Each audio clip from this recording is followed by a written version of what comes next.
இலக்கிய மாலை YouTube channel நேயர்களுக்கு அன்பு வணக்கம். இது கதையாடல் 8வது நிகழ்விலே நாங்கள் எல்லோரும் இணைந்திருக்கின்றோம். இந்த நிகழ்ச்சிக்கு வலிமையாக இணைந்து கொள்கின்ற எங்களுடைய உளவியலாளரும் எழுத்தாளரும் கவிஞரும் ஓவியரும் சிறந்த ஓவியரும் ஆகிய ரக்ஷனா அவர்கள் இணைந்திருக்கின்றார்கள். எழுத்தாளர், டெனிஷ் மொழிபெயர்ப்பாளர், பல சிறந்த கவிதைகளையும் எழுதுகின்ற மிக சிறந்த எழுத்தாளருமாகிய கலாநிதி ஜீவகுமாரன் அவர்கள் டென்மார்க்கிலிருந்து இணைந்து கொண்டிருக்கின்றார்கள். ஆஸ்திரேலியாவிலிருந்து இன்று நாங்கள் கதையாடல் நிகழ்ச்சிக்கு எடுத்துக்கொண்ட கதையை தந்திருக்கின்ற பிரபல எழுத்தாளர், பல புனைகதை இலக்கியங்களை தமிழ் மக்களுக்காக தந்திருக்கின்ற எழுத்தாளர் தாமரை செல்வி அவர்கள் இணைந்திருக்கின்றார். அவருடைய மௌன யுத்தம் என்ற கதையைத்தான் நாம் இன்று கதையாடல் நிகழ்ச்சிக்காக எடுத்துக்கொள்ள போகின்றோம். இந்த மௌன யுத்தம் என்ற கதையை பற்றி நான் சொல்லிவிடுகின்றேன் கதையை. அதன் பின் ஒவ்வொருவராக இது பற்றி பேசலாம். இந்த மௌன யுத்தம் என்ற கதை ஒரு சமூகத்துக்கு உரிய ஒரு கதையாக இருக்கின்றது. எங்களுடைய சமூகத்திலே நடக்கின்ற ஒரு பிரச்சனையைத்தான் எடுத்து வந்திருக்கின்றது இந்த கதை. ஒரு குடும்பத்தில் ஆணும் பெண்ணும், அவர்களுக்கு 2 குழந்தைகளும் இருக்கின்றார்கள். அந்த பெண் ஒரு ஆசிரியராக கடமையாற்றினாலும் இந்த சமூகத்திலே அவள் ஒரு அடக்கமான எந்த விஷயத்துக்கும் ஈடுபடாமல் தான் தன்னுடைய குடும்பம் என்று ஒருகின்ற ஒரு பெண்ணாகத்தான் அவள் காணப்படுகின்றாள். அவள் தந்தை அவளை திருமணம் செய்து கொடுக்கின்ற போது சிந்திக்கின்றார், இந்த பெண் எப்படித்தான் திருமணம் செய்து வாழப் போகின்றாளோ என்று தெரியாமல் ஒரு சிந்தனையிலே தகப்பன் இருக்கின்றார். அவ்வளவு ஒரு மென்மையான மனமுள்ள ஒரு பெண்ணாக இந்த எழுத்தாளர் இந்த பெண்ணை எடுத்து காட்டியிருக்கின்றார். அதே போல கணவன், அவர் எங்களுடைய ஆண் சமூகம் எப்படி என்றால், பெண்கள் தங்களுக்கு அடங்கியவர்களாக, ஒரு மனைவி என்பவள் ஆணுக்கு அடங்கியவளாகத்தான் இருக்க வேண்டும் என்ற எண்ணப்போக்குள்ள ஒரு ஆண் தான் அவர். ஆனால் அவர் குறை சொல்லும் அளவுக்கு எந்தவித கெட்ட பழக்க வழக்கங்களும் இல்லாத ஒரு ஆணாகத்தான் அவர் இருக்கின்றார். நல்லவர். ஆனால் இந்த குணம்தான் அவரை இவளோடு வாழுகின்றதற்கு ஒரு போகின்ற ஒரு ஆளாக எடுக்க முடியாமல் இருக்கின்றது. அவள் மகிழ்ச்சியாகவும் சந்தோஷமாகவும் ஒரு குடும்பத்தை நடத்த முடியாதவளாக இருப்பதற்கு காரணம் இவருடைய ஆண் என்ற ஒரு எண்ணப்போக்குத்தான் முடியாமல் இருக்கின்றது அவளுக்கு. அவர் அந்த குடும்பத்திலே இவளை ஒரு வேலைக்காரி போலேதான் அவர் பாவிப்பது போல இருக்கின்றது. அந்த கதையில் அப்படித்தான் இருக்கின்றது. குடும்பத்தை பார்க்க வேண்டும். இவர் அந்த குடும்பத்தில் இவளோடு அந்நியுன்னியமாக, உதாரணமாக ஒன்றாக வாழுகின்றோம் என்பது போன்ற வாழ்க்கையைத்தான் இருவரும் நடத்தி கொண்டிருக்கின்றார். ஆனால் இவள் தன்னுடைய வேலை, அவருடைய நண்பர்கள் வருவார்கள், நண்பர்களுக்கு டீ போட்டு கொடுக்க வேண்டும், டீ போட்டு கொடுக்க வேணும், ஒரு அழைப்பில்லை, சந்தோஷம் இல்லை, மகிழ்ச்சி இல்லை, அப்படித்தான் வாழ்ந்து கொண்டாள். இறுதியில் அவள் ஒரு முடிவெடுக்கின்றாள், என்னால் இவரோடு வாழ முடியாது என்ற ஒரு முடிவெடுக்கின்றாள். ஆனால் அதை வெளிப்படையாக சொல்லாமல், அதுக்கு காரணம் என்னென்றால், ஒரு நோய்வாய்ப்பட்டு காய்ச்சலில் அவள் கிடக்கின்றாள். அவளுக்கு நோய் வருகின்ற போது அவளுக்கு உதவியை அவர் எதுவுமே செய்யாமல், அவளுக்கு ஒரு கோப்பி கூடி போட்டு கொடுக்காமல், ஒரு சாப்பாடு கூடி செய்து கொடுக்காமல், அவளேதான் தனக்குரிய சாப்பாடு செய்து பழக்கிறான். முடியவில்லை. நண்பர்கள் வருகிறார்கள், கோப்பி போட்டு கொடுக்க சொல்கின்றார். இவளால் கோப்பி போட்டு கொடுக்க முடியவில்லை. சொன்னால் என்னால் முடியவில்லை என்று படுத்து விடுகிறாள். அப்போது அவர் கோப்பி போட்டு தானே கொடுக்கின்ற போது, எனக்கும் ஒரு கோப்பி தாருங்கள் என்று தயங்கி தயங்கி கேட்கின்றார். அவர் கோப்பியை போட்டுக்கொண்டு அவளுக்கு கொடுக்கின்றார். அந்த கோப்பியை குடிக்கின்ற போதுதான் அவளுக்கு தெரிகின்றது, இவருக்கு கோப்பியும் போட தெரியும் என்று அவளுக்கு அப்போதுதான் உணர்ந்து கொள்கின்றாள். அதோடு அவள் அவருக்கு எதுவுமே சொல்லாமல் பிள்ளைகளை கூட்டிக் கொண்டு பெற்றவர்கள் வீட்டுக்கு போகின்றார்கள். எங்களுடைய பெற்றவர்கள் தெரியுந்தானே, வாளாவட்டியாக இருந்தால் சமூகம் என்ன சொல்லும் என்று நினைத்து கொண்டு, நீ போகவில்லையா என்று தாய் கேட்பதாகவும், தந்தை தன்னுடைய பிள்ளைகளை பள்ளிக்கூடத்துக்கு கூட்டிக் கொண்டு போய் வருகின்ற போது மனசுக்குள்ளே ஒரு கவலையும் இவளுக்கு உள்ளுக்கே இருக்கின்றது. கொஞ்ச நாள் அப்படியே இருந்து திரும்பவும் வீட்டுக்கு பிள்ளைகளை கூட்டிக் கொண்டு வருகின்றார். அவளை பார்த்து விட்டு பேசாமல் இருக்கின்றார். அது அவளுக்கு தெரிந்ததுதான். வந்துட்டியா என்றவர் மகிழ்ச்சியை அடைய மாட்டார் என்பது அவள் அறிந்ததுதான். ஆனால் அவருடைய ஒரு வார்த்தை, வேறும் என்று அவர் சொல்லுகின்றார்.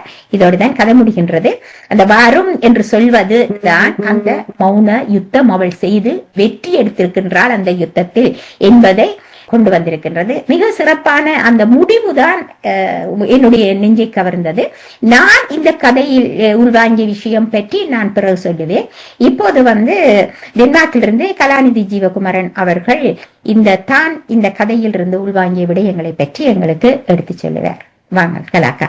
அனைவருக்கும் வணக்கம். கௌசி, தாமரச்செல்வி அம்மா, ரோஷனா மற்றும் இங்கே பார்த்து கொண்டிருக்கின்ற அனைவருக்கும் என்னுடைய வணக்கம். இந்த கதை வாசித்த பொழுது என்னுடைய மனத்திலே தோன்றிய ஒரு விடயம் என்னவென்று சொன்னால், ஒரு சிறுகதை முடிகிற இடத்திலே, அந்த ட்விஸ்ட் வந்திருக்கிற இடத்திலே திரும்பி இன்னும் ஒன்று தொடங்க வேண்டும் என்ற மாதிரியான ஒரு ஆர்வத்தை வாசகர்களுக்கு கொடுக்கிற ஒரு கதையாக இந்த கதை அமைந்திருந்தது. மிகவும் அழகான அமைப்பு, குறைந்த பாத்திரங்கள், அந்த பாத்திரங்களுடைய அந்த வடிவமைப்பு மிகவும் தெளிவாக கூறப்பட்டிருக்கின்றது. அதுல எனக்கு மிகவும் பிடித்த விடயம் அந்த தலைப்பு, மௌன யுத்தம். எல்லா வீடுகளிலேயும் நடக்கிற அந்த மௌன யுத்தத்தை மிகவும் அழகாக காட்டியிருக்கின்றீர்கள். அதுல ஒரு மிக அழகாக ஒரு கவிதை வரி மாதிரி சொல்லியிருக்கின்றார். சண்டை இல்லை, குரல் உயர்த்தல் இல்லை, அதிமேதாவித்தனத்துடனான ஒரு மௌன யுத்தம் என்பது மிகவும் ஒரு நெத்தியிலே பொட்டு வைத்த மாதிரியான ஒரு அழகான வசனத்திலே அந்த விடயத்தை நீங்கள் கூறியிருக்கின்றீர்கள். அதே மாதிரி அடுத்த பாத்திரம், அந்த பெண் பாத்திரத்தை எடுக்கின்ற பொழுது படித்த பெண்ணாகத்தான் அவர் காட்டியிருக்கிறார். அந்த இரண்டு முரண்கள், அவர் அதிமேதாவித்தனம் உடையவர், பெண் ஒரு பயந்த தன்மையுடைய, காலங்காலமாக பெண் அப்படி இருக்க வேண்டும் என்பதற்குரிய ஒரு வரைவிலக்கணத்திலே அமைந்த ஒரு பெண் மாதிரியான ஒரு பிம்பம் இங்கே காட்டப்பட்டிருக்கின்றது. சாதாரணமாக வருகின்ற அந்த சிக்கல்லாம் வாயாடி சண்டை பிடிக்காமலுக்கு அவருடைய அந்த பெண்ணுடைய மனத்திலே எழுகின்ற அந்த சிக்கல், இவர் அவருக்கு இயலாமல் இருக்கின்ற பொழுது டக்கண்டு ஒரு மின்னல் தட்டுகிற மாதிரி ஒரு எண்ணம் வருகிறது. எவ்வளவு காலமாக நான் பொறுத்து கொண்டிருக்கிறேன், இவருடைய எதிர்பார்ப்புக்கு ஏத்த மாதிரியாக அவர் நடக்கவில்லை என்ற அந்த உணர்வு சிக்கல் ஒரு இடத்திலே அவருக்கு காய்ச்சல் வருகின்ற பொழுது அவர் கவனிக்கவில்லை என்ற அந்த ஏக்கம் வெடிக்கின்றது. அந்த பிரச்சனையாக வெடித்து அவ வீட்டை விட்டு போகணும் என்று முடிவெடுக்கின்றார். ஆனா அதிலே கூட அந்த நாடகத்தன்மையாக இல்லாமலுக்கு, அடியடா குடியடா அன்று இல்லாமலுக்கு ஒரு விடயத்தை எடுக்கின்ற பொழுது ஒரு நாளிலே அந்த முடிவை அந்த பெண் எடுத்திருக்க மாட்டார். கனகாலமாக சிந்தித்து எடுத்த ஒரு விடயமாக படுகின்றது. இங்கே ஒரு விடயத்தை நான் சொல்ல விரும்புகின்றேன். என்னென்று சொன்னால், பெண்கள், இந்த ஆண்களுடைய உளவியலை பற்றி, இதிலே இந்த ஆணை வில்லனாக காட்டி இருந்தாலும் ஒரு விதத்திலே அவர் ஒரு பரிதாபத்துக்குரிய ஒரு ஆளாகத்தான் நான் பார்க்கிறேன். எப்படி என்று சொன்னால், ஒரு உளவியல், இது ஒரு புத்தகம் மட்டும், தி சீக்ரெட் ஆஃப் மென் என்று சொல்லி அது இங்கிலீஷ்ல இருக்கிறது. இது நான் டெனிஷிலே வாசித்தேன் இந்த புத்தகம். அதுல என்ன சொல்லுகிறார்கள் என்றால், இந்த ஆண் பிள்ளைகள் சிறு வயதுல இருக்கிறவள் தாயாருடைய கட்டுப்பாட்டுகளே இருப்பார்கள். தாய் அடக்கி வைத்து வளர்கின்ற ஒரு ஆண் பிள்ளை அந்த தன்னுடைய அடையாளம், தான் வேறு தாய் வேறு என்று பருவ வயதில வருகின்ற பொழுது தன்னுடைய அடையாளத்தை நிலைநாட்டுகின்ற பொழுது கூட அந்த தாயுடைய அடக்குமுறை இருக்கும் என்ற ஒரு மனச்சிக்கலில இருக்கின்ற ஆண் பிள்ளை எப்பொழுதும் தன்னுடைய மனைவியும் தன்னுடைய அம்மா போல தன்னை அடக்கி விடுவாளோ என்ற ஒரு பயந்த தன்மையினாலே அது வர முதல் தான் அதை தடுக்க வேண்டும் என்பதற்காக மனைவியை தள்ளி வைத்திருப்பது, மனைவியிடமிருந்து விலத்தி இருப்பது, அல்லது தன்னுடைய ஆளுமையை கொஞ்சம் கூடுதலாக காட்டிக்கொள்வது, இது அனைத்துமே இந்த ஆண்களுடைய ஒரு விதமான பலவீனமான தன்மை என்றுதான் இந்த புத்தகத்திலே படிக்க வைத்தல் நான் அறிந்திருக்கிறேன்.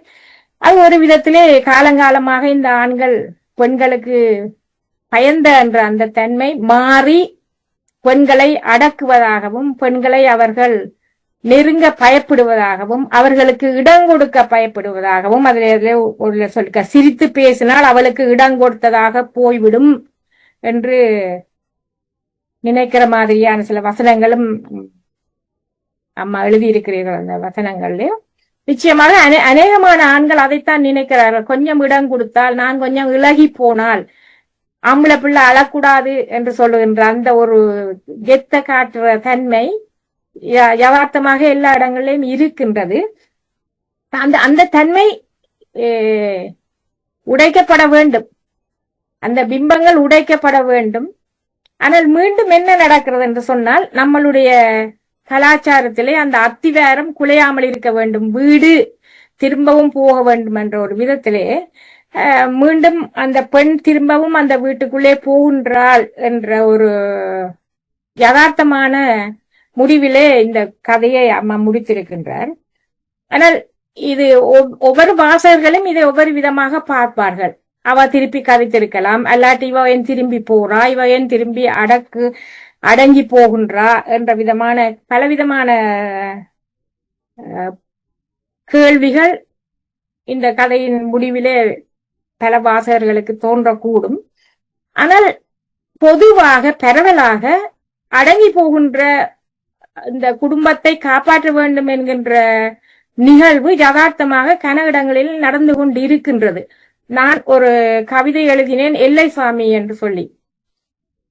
அந்த கவிதையிலே கூட பல பேர் எழுதினார்கள், பெண்ணெனப்படுபவள் அடங்கி ஒடுங்கித்தான் போக வேண்டுமா, அதுதானா நியாயம் என்று சொல்லி.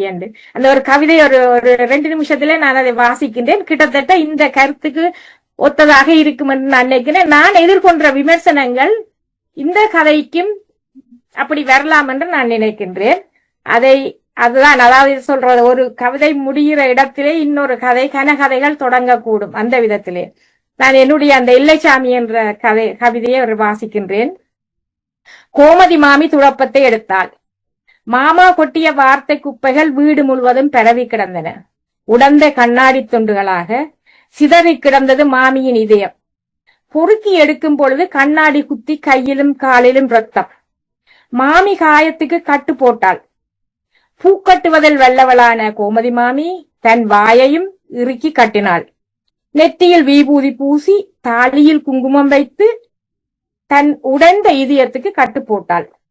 மாமி எப்பொழுதும் குற்றவாளிதான், மாமா எப்பொழுதும் நீதிபதிதான். வக்கீல்களாக பிள்ளைகளும் வருவதில்லை.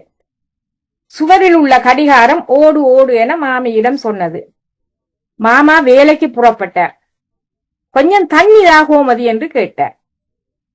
மாமியின் நெற்றியில் ஒரு முத்தமிட்டார். மாமி பெருமிதம் கொண்டாள்.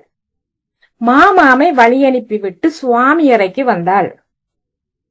சிவசிவா என மீண்டும் விபூதி பூசினாள். தாலிக்கு பொட்டுட்டாள். நீதான் குடும்பத்தை காக்கும் எல்லை சாமி என்றார் சிவனார். சக்தி மௌனமாக இருந்தாள்.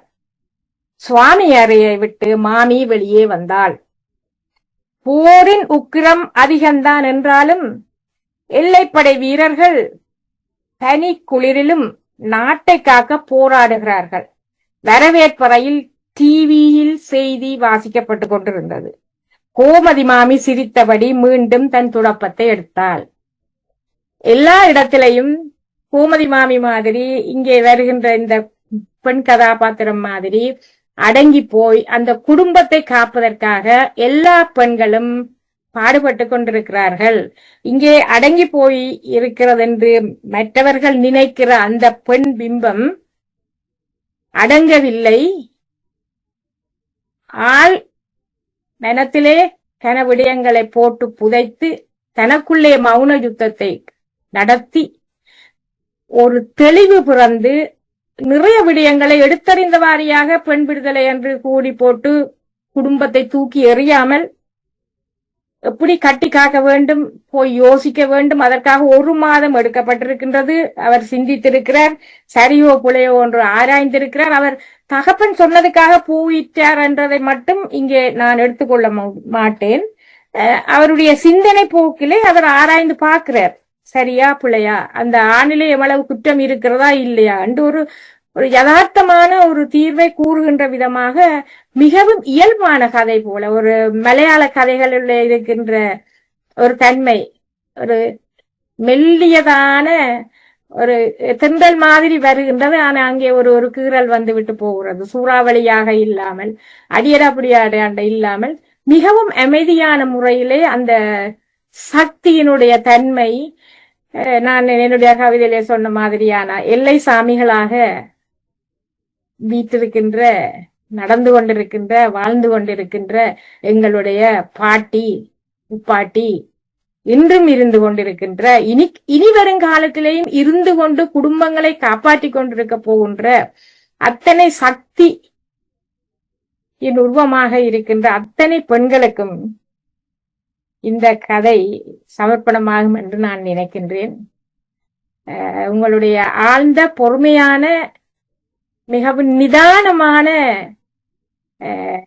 எழுத்துக்கள் தொடர்ந்து எல்லோருக்கும் பயனளிக்க வேண்டும் என்று நான் விரும்புகின்றேன். காரணம், பெண் விடுதலை என்று சொல்லிக்கொண்டு நாங்கள் குழப்பத்தை தூக்கி கொண்டோ அல்லாட்டி வீட்டை துறந்து கொண்டு போக முடியாது என்ற ஒரு சிக்கல் இருக்கின்றது. ஆக அந்த பெண் பிம்பங்களுக்கு பலத்தை கொடுக்கக்கூடிய விஷயமாக அவர்கள் இன்னும் தங்களுடைய தைரியத்தை வளர்த்து கொண்டிருக்கக்கூடிய விதமாக, புத்தரை விட யசோதா மிகவும் தைரியமான ஒரு பெண். புத்தரை விட, புத்தருக்கு உண்மையிலேயே ஒரு ஞானம் கொடுத்தது யசோதா என்றுதான் சொல்ல வேண்டும். அந்த மாதிரியான ஒரு அமைப்பிலே இந்த பெண்களுடைய வாழ்க்கைகளை சித்தரித்துக் கொண்டிருக்கிறீர்கள். மிகவும் சந்தோஷம்.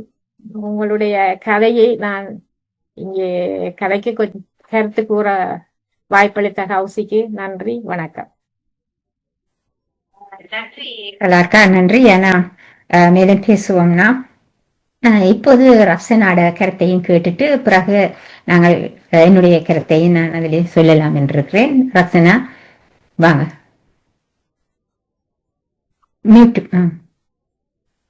வணக்கம். வணக்கம் கலாநிதி அம்மாவுக்கும் தாமரைச்செல்வி எழுத்தாளர் தாமரைச்செல்வி அவர்களுக்கும் எல்லோருக்கும் வணக்கம். கொஞ்சம் நீண்ட காலங்களுக்கு பிறகு ஒரு கதையில் வந்து நாங்க இலக்கண ரீதியான பிழைகள் எதுவும் இல்லாம அந்த கதையின் ஓட்டத்துல எந்த விதமான ஒரு கம்ப்ரமைஸும் இல்லாம எங்களுக்கு அந்த கதைங்கிறது மொழி அடிப்படையில அது வந்து மிகவும் ஒரு செம்மையான ஒரு கதையாக, ஒரு சிறுகதைங்கிற அமைப்புல வந்து அழகான கதை இந்த கதை.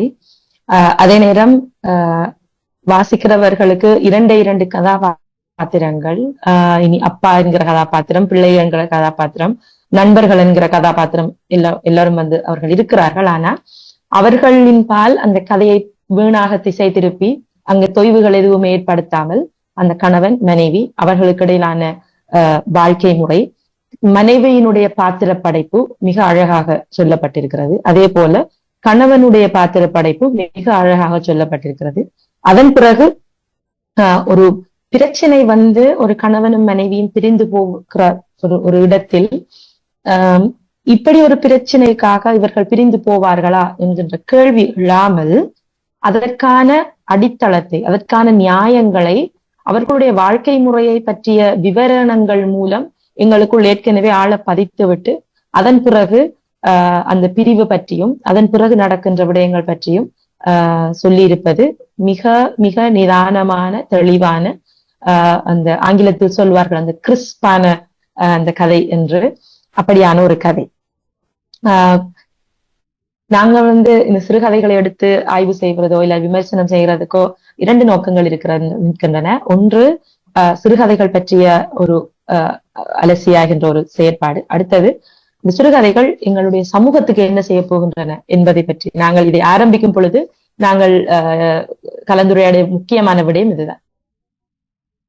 சிறுகதைகள் மூலம் இருக்கிற சிறுகதைகள் எல்லாமே எழுத வேண்டும் என்பதற்காக எழுதப்படுகின்றனவா, அல்லது இது சமூகத்துக்கு ஏதாவது இந்த இலக்கியத்தால் சமூகத்துக்கு ஏதாவது பிரயோசனம் இருக்கிறதா?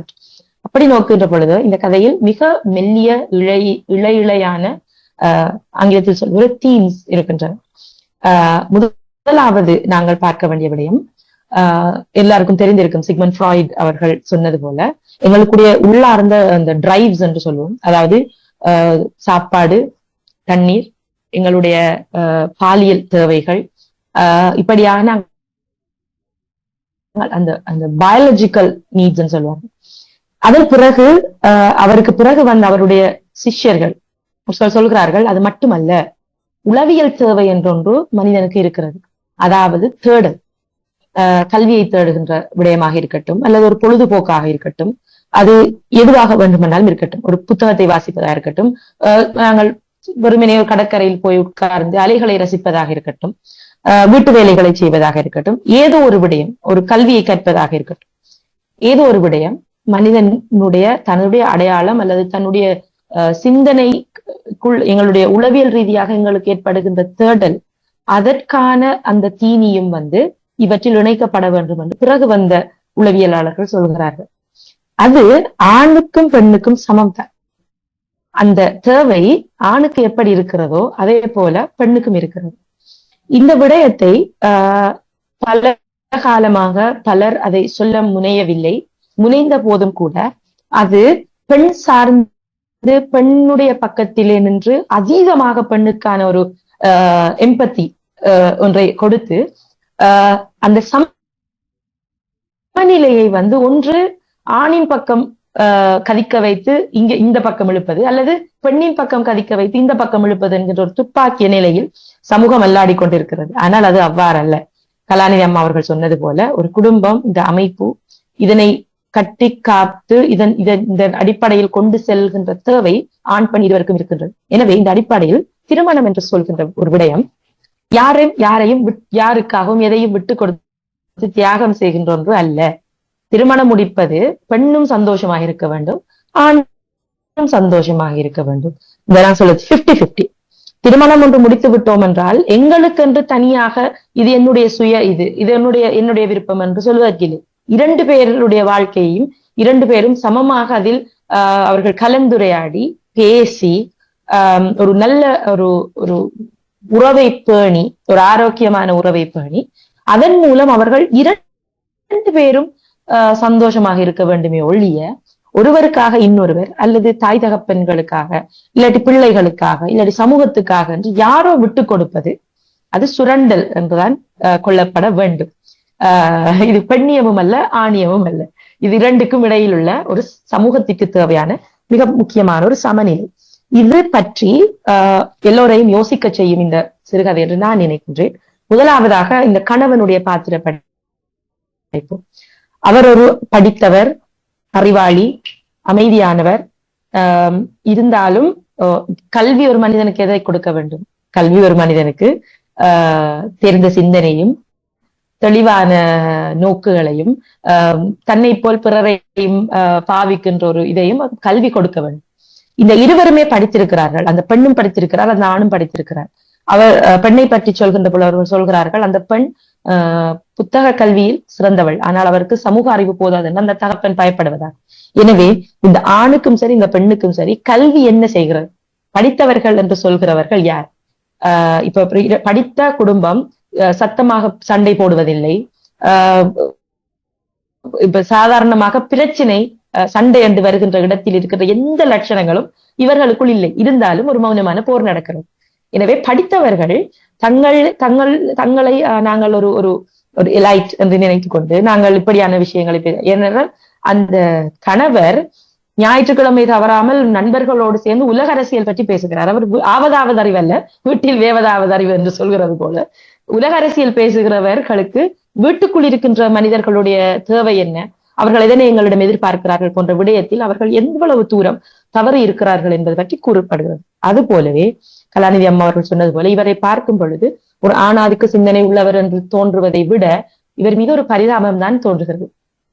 ஏனென்றால் இவ்வளவு படித்திருக்கிறார், அவர் அவராக இருக்கிறார். பெண்ணை மனைவியோடு சண்டை போடவில்லை.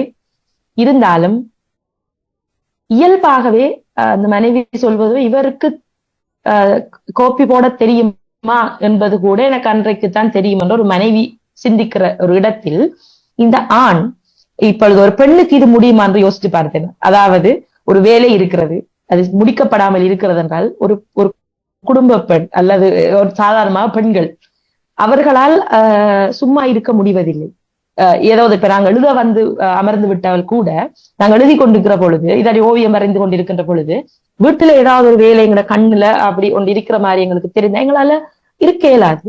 அது எப்படியாவது நாங்க இதை முடிச்சுட்டு போய் அதை நாங்க செய்து விட்டு வந்து அப்புறம் இதை செய்து விட்டு வந்து இப்படி இருக்கிற பொழுது ஆண்களால் அது எப்படி சுலபமாக இருக்கிறது? எது நடந்தாலும் எது நடக்காவிட்டாலும் தன்னுடைய வேலை, தன்னுடைய பாடு, தன்னுடைய நட்பு வட்டம் என்று இருப்பதற்கு ஆண்களால் எப்படி முடிகிறது என்கிறது எனக்கு இருக்கிற ஒரு முக்கியமான ஒரு கேள்வி. அது ஏன் அது உருவாகின்றது என்று சொன்னால், ஒன்று இயல்பாகவே இந்த கடமையை ஆண் செய்யாவிட்டால் அது ஆண் மீது குற்றம் அல்ல, ஆனால் செய்தால் அவன் புகழப்படுகிறான் என்கிற நிலை இருக்கிறது. இந்த இந்தியன் படத்துல சொல்ற மாதிரி எல்லா நாட்டிலையும் வேலையை செய்யாம இருக்கிறதுக்காக தான் லஞ்சம் கொடுப்பாங்க. ஆனா நம்ம நாட்டுல தன்னுடைய வேலையை செய்யறதுக்கே லஞ்சம் கொடுக்க வேண்டியிருக்கு என்று சொல்ற மாதிரி ஒரு சாதாரணமான விடயத்தை ஆண்கள் என்று வருகின்ற பொழுது அவர் வீட்டுல சமைக்கிறார், அவர் வீட்டுல மனைவிக்கு உதவி செய்கிறார் என்று சொல்லி அதை பெருமிதப்படுத்தி ஏதோ குளோரிஃபை பண்றேன்னு சொல்வார்கள். அப்படி செய்யும் வழக்கம் எங்களும் இருக்கிறது. அது ஒன்று. இரண்டாவது, நீங்கள் சொன்னது போல ஆண்களிடம் இருக்கின்ற ஒரு எஸ்கேபிசம், அதாவது ஒரு பிரச்சனை நடக்கிறது என்றால் அதற்கு முகம் கொடுக்க அவர்களால் இயலாத பட்சத்தில் அல்லது முகம் கொடுக்க விருப்பம் இல்லாத பட்சத்தில் அப்படி ஒன்று நடக்கவே இல்லை என்பது போல பாவனை செய்து கொண்டு இருப்பது ஒரு இயல்பு. நான் அண்மையில் ஒரு நிகழ்ச்சியிலும் ஒரு விவாத நிகழ்ச்சியில் ஒரு மனைவி சொல்கிறார், அவரோடு நான் 21 நாட்கள் பேசாமல் இருந்தேன், அவர் என்ன என்று கூட என்னிடம் கேட்கவில்லை, ஒரே வீட்டில் இருக்கிறோம், சாப்பாடு கொடுப்பேன், வருவார், உட்காருவார், சாப்பிடுவார், நான் பேசவே இல்லை. ஒரு நாள் என்னால் முடியவில்லை. 21 நாட்களுக்கு பிறகு நான் போய் அவரிடம் கேட்டேன், 21 நாட்களாக நான் உங்களோட கதைக்கவில்லை என்று சொன்னதுக்கு அப்ப நான் கோபமா இருக்கிறேன்னு உங்களுக்கு விளங்கலையான்னு கேட்ட உடனே அந்த கணவர் சொல்றார், ஓ நீ கோபமாவா இருந்த, நான் ஏதோ நீ யோசிச்சுட்டு இருந்த என்று நினைச்சேன் என்று அவர் சொல்வதாக சொல்கிறார்கள். கூட இருக்கின்ற ஒரு சக மனிதர் 21 நாள் எந்த விதமான பேச்சுவார்த்தையும் உங்களோட வைத்துக் கொள்ளவில்லை என்றால் கூட நீங்கள் அதை பற்றி எந்த விதமான ஒரு பிரச்சனையும் இல்லாமல் இருக்கின்றீர்கள் என்றால் இது என்ன மாதிரியான ஒரு மனநிலை என்கின்ற ஒரு கேள்வியும் எழுகிறது. ஆனால் ஆண்களுடைய இயல்பு, பெண்களுடைய இயல்பு வந்து நாங்கள் வெறுமினே கடந்து போக முடியாத ஒரு நிலை இங்கே இருக்கிறது. நாங்கள் எவ்வளவு தூரம் எங்களுடைய ஆண் பிள்ளைகளையும் பெண் பிள்ளைகளையும் திருமணம் என்கின்ற ஒரு இடத்துக்கு நாங்கள் பயிற்றுவிக்கிறோம் என்கின்ற இதில் உள்ள முக்கியமான கேள்வி இது. இரண்டாவது, இந்த பெண்ணை பற்றியது. அவர் ஒரு அப்பாவி, அவர் மிகவும் பயந்த சுபாவம் உடையவர், அவர் அதிகம் பேசாதவர். இந்த கணவனுடைய நண்பர்கள் வந்தால் கூட அவர்களுக்கு கோப்பியோ அல்லது தேத்தண்ணியோ ஊத்தி கொண்டே கொடுத்து விட்டு அவர் அந்த சம்பாஷணையில் கலந்து கொள்வது கிடையாது. அந்த சம்பாஷணை அவருக்கும் அவருடைய நண்பர்களுக்குமானது. அப்ப அந்த மனைவி, உலக அரசியல் பற்றி அந்த மனைவி பேசுவதில்லை. அவர்கள் பேசுகின்ற எந்த விதமான பொதுவான விடயங்களை பற்றியும் அந்த மனைவி பேசுவதில்லை. இது ஒரு ஈழத்திலக்கியங்களில் பெண் விடுதலை கருத்தியல் என்று நான் ஆய்வு கட்டுரை ஒன்று எழுதியிருந்தேன். அதிலே நிறைய உசாத்துணை நூல்களில் இருந்து நான் பெற்றுக்கொண்ட ஒரு விடயம் என்னவென்றால், பெண் எழுத்தாளர்கள் கூட பெண்களுடைய மனநிலை, பெண்களுடைய விடயங்கள் அல்லது பெண்கள் ஆண்களிடம் எதிர்பார்க்கின்ற விடயங்கள் இப்படியான விஷயங்களைத்தான் அதிகமாக எழுதுகிறார்கள். அதனால் தான் இந்த மெயின் ஸ்ட்ரீம் எழுத்தாளர்களுடைய அந்த இடத்தில் பெண் எழுத்தாளர்கள் அதிகம் போய் அமர்வதில்லை என்கின்ற ஒரு குற்றச்சாட்டும் எழுந்தது. எனவே இது எங்கிருந்து தொடங்குகிறது என்பதுதான் இங்க ஒரு கேள்வி. நன்றாக எழுதுகின்ற பெண்கள் கூட அதிகம் எழுதுவதில்லை, அவர்கள் கொஞ்ச காலம் எழுதுவார்கள், அதன் பிறகு ஓய்வெடுத்துக் கொள்கின்றார்கள் என்ற குற்றச்சாட்டும் இருக்கிறது. நான் நினைக்கிறேன் இப்படியான வீட்டுச் சூழல்களில் இருந்தான் இது உருவாகின்றது என்பது இதில் ஓரளவு புலனாகிறது. கடைசியிலே இவர் திரும்பி வருகிறார், வீட்டுக்கே திரும்பி வருகிறார். அவர் சொல்கிறார், நான் கோபித்துக் கொண்டு போனால் கூட இவர் இதை சேட்டை செய்வாரா, இல்லது இவர் திரும்ப என்னை அழைத்து கொண்டு போக வருவாரா என்று பார்த்தால் 1 மாதம் முடிந்து கூட அந்த கணவன் அந்த பெண்ணை தேடியோ அந்த குழந்தைகளை மனைவியை விடுங்கள், அவருடைய குழந்தையை தேடி கூட அவர் வரவில்லை. இது எவ்வாறான மனநிலைங்கிறது முதலாவது கேள்வி. இறுதியாக நாங்கள் சொல்வது போல அந்த தாய் சொல்கிறார், உனது வாழ்க்கையை பற்றி யோசி, நீ இப்படி இருக்க போறியான்னு தந்தை பயப்படுகிறார். இறுதியில் அந்த பெண் யோசிக்கிறார். அந்த பிள்ளைகளை பார்க்கின்ற பொழுது அவருக்கு ஒரு நெருடல் வருகிறது. இந்த பிள்ளைகளுக்காக வேணும் நான் போத்தானே வேண்டும் என்று அவருக்கு ஒரு சிந்தனை வருகிறது. பிறகு அவர் இருந்து யோசிக்கும் பொழுது அவர் கணவனுடைய நல்ல குணங்களை பற்றி அவர் சிந்திக்கிறார். இது ஒரு இயல்பான விடயமா அல்லது பெண் இப்படியான ஒரு நிலைக்கு தள்ளப்படுகிறாளா என்கின்றது ஒரு கேள்வி. என்ன செய்வது? கணவனோடு சேர்ந்து வாழத்தான் வேண்டும். ஏனென்றால் இந்த வாழ்க்கை, அந்த கணவனோடு இருந்த வாழ்க்கையை விட தாய் தகப்பன் வீட்டில் இருக்கின்ற வாழ்க்கை சுமையாக இருக்கிறது என்று அந்த ஒரு கட்டத்தில் அந்த பெண் யோசிக்கிறார். எனவே அந்த பெண்ணுக்கு ஒரு வேளை தன்னுடைய வாழ்க்கை இதை சாதாரணமாக இருக்க வேண்டும் என்றால் நான் கணவனோடு போய் சேர்ந்து கொள்வதுதான் எனக்கு உசிதம், இந்த பிள்ளைகளுக்காகவாகுது. எனவே வெறுப்பு எவ்வளவுதான் இருந்தாலும் அவருடைய நல்ல குணங்களை பற்றி சிந்தித்து நாம மீண்டும் போய் அவருடன் இணைந்து கொள்வோம். இது ஒரு கம்ப்ரமைஸாக இருக்கிறதா என்று எனக்குள்ள ஒரு கேள்வி இருக்கிறது. இது ஒரு நல்ல விடயம். அதாவது ஒருவருடைய கோபத்தை நாங்கள் அவர் மீது பாராட்டாமல் அவர் பற்றிய நல்ல விடயங்கள், எல்லோரும் மனிதர்கள் தானே, பிழை செய்வதும் சரி செய்வதும் எல்லோருக்கும் இருக்கிறது. ஆனால் பிழைகளை விடுத்து சரியான விடயங்களை பற்றி யோசித்து அவருடைய நல்ல குணங்களை பற்றி யோசித்து அவர்களை அவர்களுடைய போக்கில் அங்கீகரிப்பதுங்கிறது ஒரு நல்ல விடயம். ஆனால் அது இரண்டு பக்கமும் நடக்க வேண்டும் என்கிறது தான் என்னுடைய இதில் நான் எடுக்கின்ற ஒரு விடயமாக இருக்கிறது. அந்த பெண் தான் போகிறார். ஏற்கனவே இவர்களுக்குள் பல மௌன யுத்தங்கள் நடந்து கொண்டிருக்கின்றன. அவர்கள் அதை பேசிக்கொள்ளவில்லை. இது ஒரு கட்டத்தில் முற்றி இவர் நோய்வாய்ப்பட்டு இருக்கின்ற பொழுது இந்த கோப்பி போட்டு கேட்கிறது. அப்போது கூட அவர் சமைத்து விட்டுத்தான் போய் தூங்குகிறார். அதுவும் ஒரு விடயம் நாங்கள் யோசிக்கிறோம். ஏன் அந்த பெண் ஒரு படித்த பெண், ஒரு ஆசிரியர், தொழில் இருக்கிறவர், ஏன் அன்றைக்கு அந்த சாப்பாட்டை அவர் வெளியே எடுத்திருக்கலாம், அல்லது அவருக்கு உதவி செய்யறதுக்கு வேற யாராவது இருந்திருக்கலாம். ஆனால் அப்படிப்பட்ட ஒரு பெண் கூட சமைத்து விட்டுத்தான் தூங்க வேண்டும் என்கின்ற ஒரு நிலை இருக்கிறது. பிறகு இயலாத கட்டத்தில் தனக்கு ஒரு கோப்பை வேண்டும், ஆனால் அதை கூட எடுத்து குடிக்க முடியாத ஒரு நிலையில் அவர் படுத்துக் கொண்டிருக்கிறார். இது வாழ்க்கையில் ஒரு சாதாரணமான விடயம். ஒருவருக்கு ஒரு வருத்தம் வருகிறது, ஒரு காய்ச்சல் வருகிறது, அவர் தூங்குகிறார். அந்த கணவன் தனக்கு கோப்பி ஊத்தி கொடுக்காம இல்லையா, போட்டு கொடுக்கிறார், கொண்டு வந்து கொடுக்கிறார். ஆனால் அந்த ஔவையாருடைய பாடல் ஒன்று இருக்குது, அந்த காணக்கண் கூசுதே கையெடுக்க நானுதே மானொக்க வாய் திறக்க மாட்டாதே வீணுக்கன் என்பெல்லாம் பற்றி எரிகிறது ஐயையோ அன்பிலால் விட்ட அமுது என்ற ஒரு பாடல் இருக்கிறது. அதாவது நீங்கள் கொடுப்பது என்பது வேறு, ஆனால் நீங்கள் மனமும் வந்து கொடுக்கிறீர்களா, வீணுக்கு நென்பெல்லாம் பற்றி அறிகின்றது ஐயையோ, அந்த ஒரு கோபத்தில் தான் அந்த பெண் வீட்டை விட்டு போக வேண்டும் என்று நினைக்கிறார். இப்போது கூட ஒரு சம்பாஷணை அவர்களிடம் இடம்பெறவில்லை. அந்த பிரச்சனை ரிசால்வ் ஆகவில்லை. அது தொடர்ந்து ஒரு லூப்பில் போய்கொண்டிருக்கிறது. இறுதியில் ஒரு பெண் வீட்டை விட்டு வெளியே போவது என்கின்ற முடிவுக்கே வந்து விடுகிறான். அப்பொழுது கூட அந்த கணவன் அதை அவர் அட்ரஸ் பண்ணவே இல்லை. இவர் திரும்பி வருகிறார். இதை நாங்கள் ஒரு பாசிட்டிவான விடயமாக நோக்குவதா என்பது எனக்கு இருக்கின்ற ஒரு முக்கியமான கேள்வி. அவர் திரும்பி வருகின்ற பொழுது இவர் சொல்கிறார், இவர் பேப்பர் படித்துக் கொண்டிருக்கிறார், வாரும் என்ற ஒரு வார்த்தையோடு அவர் நிற்பாட்டுகிறார். இது ஒரு மனிதர், ஒரு இரத்தமும் சதையுமான ஒரு உடம்பு, அதில் ஒரு சோல், ஒரு ஆத்மா இருக்கின்ற ஒரு மனிதர், 2 பிள்ளைகள். இவர்கள் வீட்டுக்கு வருகிறார்கள். இவர்கள் ஏற்கனவே ஒரு கிரீவன்ஸோடு தான் வருகிறார்கள். நீங்கள் போய் அந்த இதை நீங்க ரிசர்வ் பண்ணி கூட்டிட்டு வரவில்லை. இருந்தாலும் அவர்கள் திரும்ப வருகிறார்கள். அப்பொழுதாவது நீங்கள் ஒரு கன்வர்சேஷன் இனிஷியேட் பண்ணி இருக்க வேண்டும். அவர் அதை கூட செய்யவில்லை. எனவே இது முற்றுப்பெறவில்லை. இது கலாநிதி அம்மா அவர்கள் சொன்னால் போல இந்த ட்விஸ்டில் இருந்து இது மறுபடியும் ஆரம்பிக்கிறது.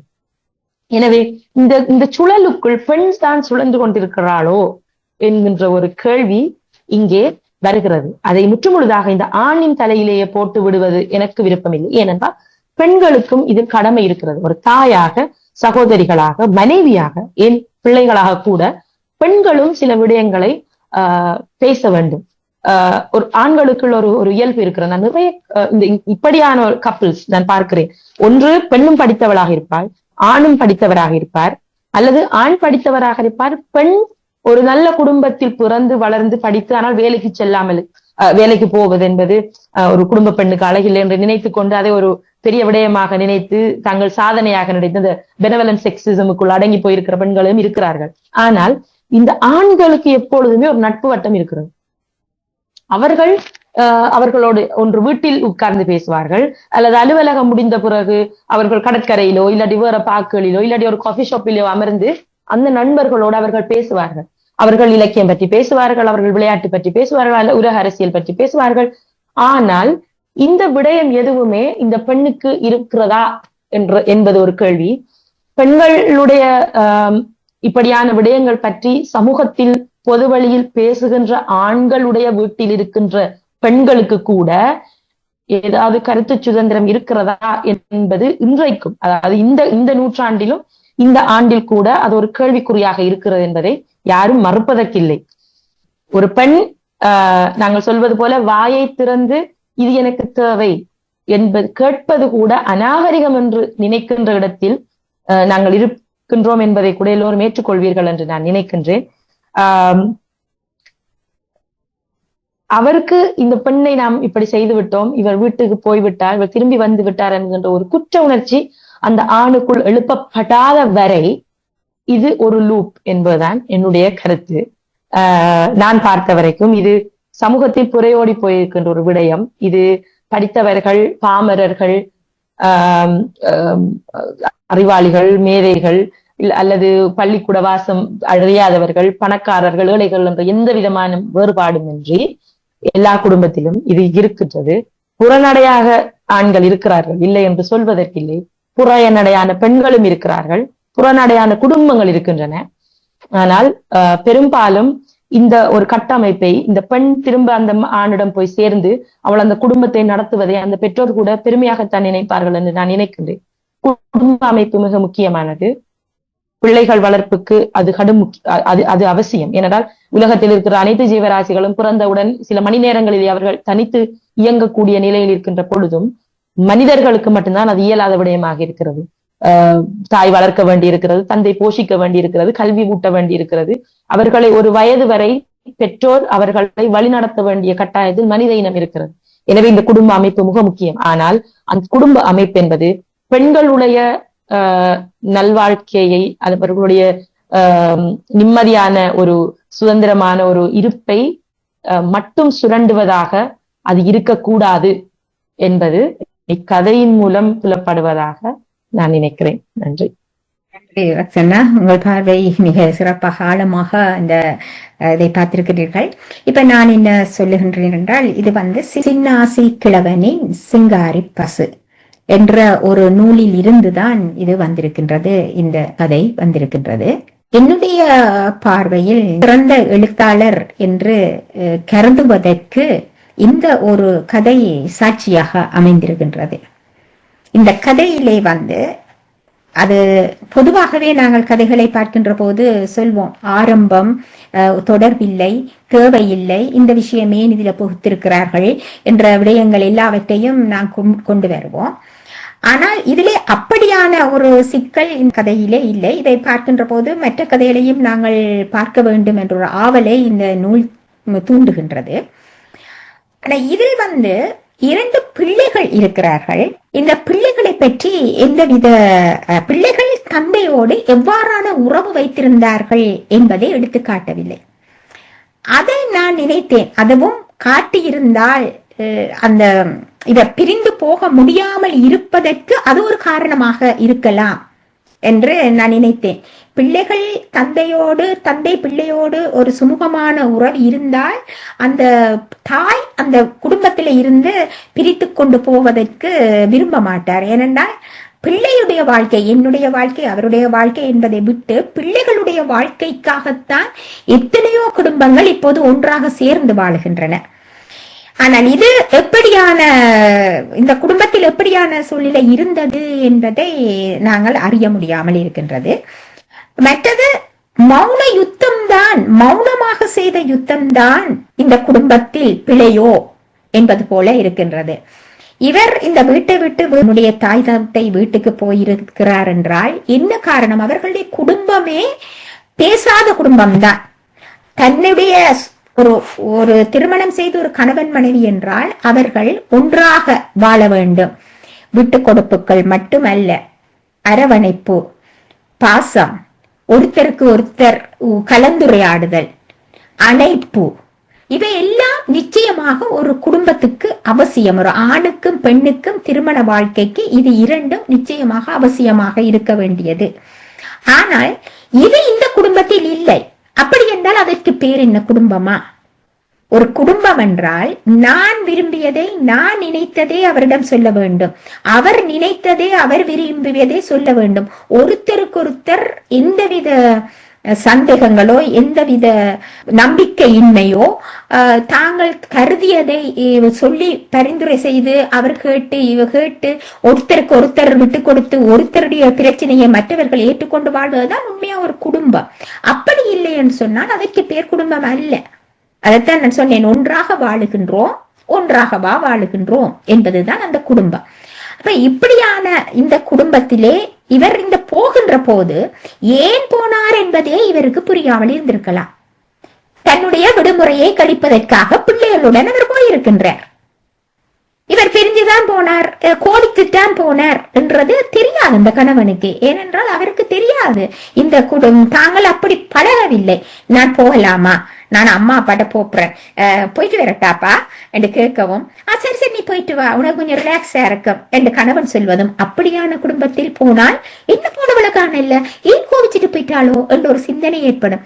ஆனால் இங்கு அப்படியான ஒரு வாழ்க்கை இவர்களுக்கு இல்லை. போயிருக்கிறாள், அப்பா அம்மாட்ட போயிருக்கிறாள் என்று அவர் நினைச்சிட்டு இருந்திருக்கலாம்.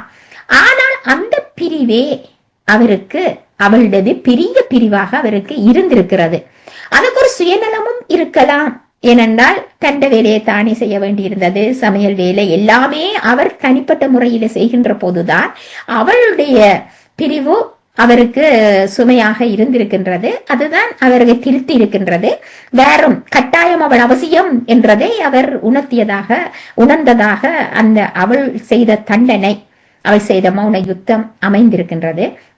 ஆனால் அவள் அந்த குடும்பத்தில் வாழவில்லை என்பதுதான், ஒரு இயந்திரம் போல அவள் வாழ்ந்திருக்கிறாள் என்பதுதான் அதில் எடுத்து காட்டப்பட்டிருக்கிறது.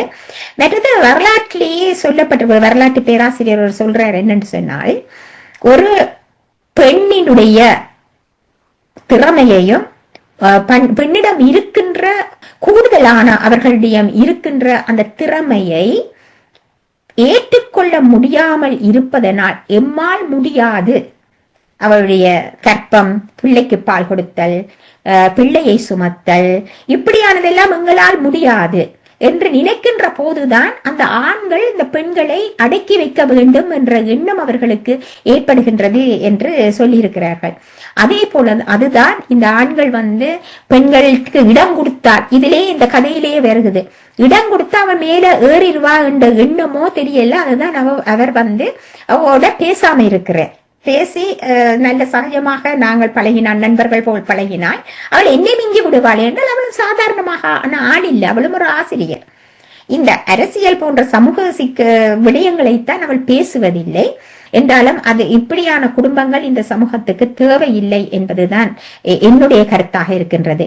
எங்களுடைய இந்த நிகழ்ச்சிக்கு நாங்க சொல்ல வருகின்ற ஒரு முக்கிய கருத்து என்னென்றால், ஒரு குடும்பமோ ஒரு கணவன் மனைவியோ வாழுகின்ற வாழ்க்கை அந்யோன்யமான வாழ்க்கையாக இல்லை என்று சொன்னால் இந்த தாக்கம் அந்த பிள்ளைகளிடம் அதை பிரதிபலிக்கும். எதிர்காலத்தில் இந்த பிள்ளைகள் சமுதாயத்துக்கு ஏற்ற பிள்ளைகளாக திகழமாட்டார்கள் என்பதுதான் நிச்சயம். பிள்ளைகளுடைய வாழ்க்கையை நினைத்து நாம் மௌனமாக இருந்தால் அந்த பிள்ளையுடைய வாழ்க்கை எதிர்காலத்தில் பாதிக்கப்படும் என்பதுதான் உண்மை என்பது இந்த கதை எங்களுக்கு போதிக்கின்ற விடயமாகவும் இருக்கின்றது. இந்த நிகழ்ச்சியில் நாங்கள் சொல்ல போகின்ற கருத்தாகவும் அதுதான் அமைந்திருக்கின்றது. அதை விட இந்த எழுத்தாளரை நாங்கள் நிச்சயமாக பாராட்டியே தீர வேண்டும். சிறந்த பல புனைகதைகளை இவர் தந்திருக்கின்றார். அதிலே ஒரு சிறந்த சிறுகதையாக இந்த கதை வந்திருக்கின்றது. இந்த கதை இவ்வளவு பேச வைத்திருக்கின்றது என்று சொன்னால் அதற்கு காரணம் சமூகத்தில் நடந்த ஒரு உண்மை சம்பவமாக நிச்சயமாக இது இருக்கும் என்றுதான் நான் நினைக்கிறேன். சமுதாயத்தில் சொல்லக்கூடிய கருத்துக்களை நாம் சொல்ல வேண்டும் என்றுதான் ஒரு எழுத்தாளன் தன்னுடைய பேனாவை தூக்குகின்றான் என்பது தாமரை செல்வி அவர்களுக்கு என்னுடைய சார்பில் முதலில் நன்றியை நான் தெரிவித்து, கலாக்கா ஏதோ சொல்ல வர்றா, பாப்பம் கலாக்கா என்ன சொல்றான். இந்த கதையிலே தோன்றாத ஒரு பிம்பம், ஒரு பாத்திரம் ஒன்று எனக்கு பட்டது. இந்த கணவருடைய தாயார் அல்ல தந்தையார், அவருடைய பெற்றோர், அவர்கள் இந்த பிள்ளை எப்படி வளர்த்திருக்கிறார்கள். ஒரு ஆண் பிள்ளை உணர்ச்சிகளை வெளிக்காட்டக்கூடாது, அது ஒரு மேதாவித்தனத்துடனேயே சின்ன வயதிலேயே வளர்க்கப்பட்ட ஒரு குழந்தையாகத்தான் அது இருக்கும் என்று நான் நினைக்கின்றேன். அந்த உணர்வுகளை வெளிக்காட்ட கூடாது, ஆண் பிள்ளை அழக்கூடாது என்ற அந்த மரபிலே வளர்க்கப்படுகின்ற பொழுது அங்கே சிக்கல்கள் உண்டாகின்றது. சாதாரண மனிதர்களுக்கு உணர்வுகளை வெளிக்காட்டுறதுக்கு உரிமை இருக்கின்றது, அது அடிப்படை தேவை. சாப்பிடுற மாதிரி, சுவாசிக்கிறது போல அது ஒரு அடிப்படை தேவை. உணர்வுகளை வெளிக்காட்டுறது, சந்தோஷமாக இருக்கலாம், துக்கமாக இருக்கலாம், கோபமாக இருக்கலாம். ஆனால் இவர் அப்படியான ஒரு ஆளாக இங்கே இல்லை. ஏதோ ஒரு ஜெயிலுக்கு இருக்கிறவர் மாதிரி தான் அவர் இருக்கிறார். அவருடைய நடவடிக்கைகள் எல்லாம் அப்படித்தான் இருக்கின்றது. இங்கே எனக்கு ஒரு சம்பவத்தை நான் இங்கே கூறுகின்றேன். ஒரு ஒரு வெளிநாட்டாக்கள் கணவன் மனைவி இருக்கிறார்கள். அவர்கள் உண்மையான நல்ல தாய் தந்தையரா இருப்பதற்கு தகுதியுடையவர்களா என்று டெனிஷ் அரசாங்கம் டெஸ்ட் பண்றதுக்கு சில வளையங்களை விடுவார்கள். அப்படி மொழிபெயர்ப்பாளராகவும் அதே நேரம் ஒரு கவுன்சிலிங் பண்றார்களாகவும் அதை ஒரு குரூப் வந்து வேலை செய்வார்கள். நான் கதைகளை எதுவும் சொல்லக்கூடாது, ஆனால் நான் அந்த ஃபேக்டை மட்டும் சொல்றதுக்காக நான் சொல்லுகின்றேன். சட்டப்படி சொன்னால் குற்றம். என்னன்னு சொன்னால், ஒரு கணவன் மனைவி நல்ல தாய் தந்தையராக இருக்க வேண்டும் என்பதற்காக இங்க டென்மார்க்ல ஒரு பிரச்சனை வந்தால், நெடுகாலம் எல்லாத்துக்கும் டெஸ்ட் பண்ணி கொண்டிருக்க மாட்டார்கள். ஒரு பிரச்சனை என்று வந்துட்டால் இவர்கள் நல்ல தாய் தந்தையராக இருக்கிறார்களா என்பதற்குரிய சில வரைமுறைகள் இருக்கின்றது. அதுக்குள்ளே இவர்கள் அடங்குகிறார்களா என்பதை இவர்கள் டெஸ்ட் பண்ணி கொண்டே இருப்பார்கள். ஒரு கணவன் ஒரு மனைவியும் கணவனும் டாக்டரிடம் போகிறார்கள். போகின்ற பொழுது மனைவிக்கு வாந்தி வருகின்றது. மனைவி போய் வாஷ்ரூம்ல சத்தி எடுக்கிறார். கணவன் அந்த டாக்டர் இருக்கிற இடத்திலே இருக்கிற அந்த விசிட்டிங் ஹால்ல இருக்கிற அங்கே அந்த டெனிஷ் அதிகாரி அந்த கணவனுக்கு மைனஸ் போட்டு எழுதுகிறார். என்ன மைனஸ் என்று சொன்னால், சத்தி எடுக்கிற மனுஷிய உடனே போய் பார்க்க வேணும், துடிக்க வேணும், பக்கத்துல இருக்கிற கிட்ட இல்லாட்டியும் அந்த துடிப்பு இருக்க வேணும். ஐயோ என்ன மனுஷி சத்தி எடுக்கிறான்னு சொல்லி அட்லீஸ்ட் போய் என்ன செய்யாட்டியும் எழும்பி போய் அந்த வாஷ்ரூமுக்கு பக்கத்துல அவர் நின்று இருக்க வேணும். அவர் நிக்க இல்ல, அவர் பேசாமல் போலக்கே இருக்கிறார். இது தப்பு.